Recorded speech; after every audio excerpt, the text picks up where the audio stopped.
Kila siku tunatumia line kupiga simu na kuongea na watu mbalimbali, lakini pia line au tunaita sim card tunazitumia kwenye kuhakikisha kwamba tunarahisisha maisha yetu ya mawasiliano. Hivi umeshawahi kujiuliza kwamba teknolojia ya line au sim card ilianzia wapi?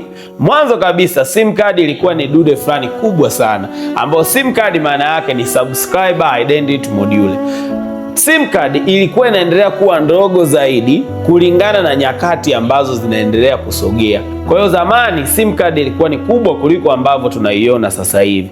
Baada ya teknolojia kwenda, watu wakawa wanapunguza size ya sim card mpaka inakuwa ndogo kuangalia na line ambayo tunaiona sasa hivi.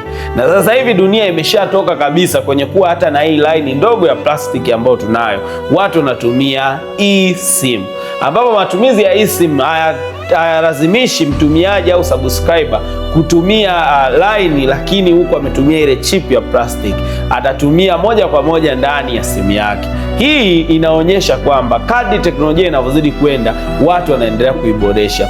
Mswahili, hii inatakiwa ikae kichwani kwako. Instead ya kutumia tu teknolojia, unapaswa kuielewa. The more unaielewa teknolojia, the more unapata idea ya kuifanya hiyo teknolojia iwe bora zaidi. Viko vitu ambavyo vilianzishwa na watu miaka mingi iliyopita, lakini as time go, watu wanajaribu kuvirahisisha na kuvisimplify.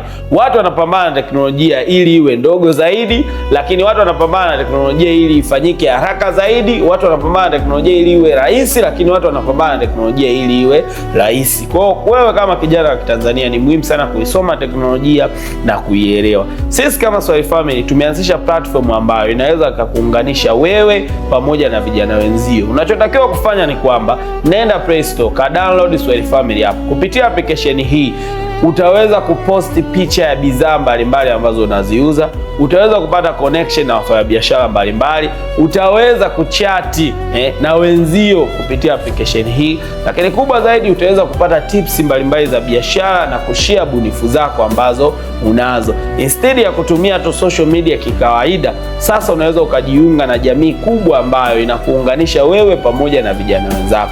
Kutoka Uswahilini mpaka duniani, Swahili Family to the world.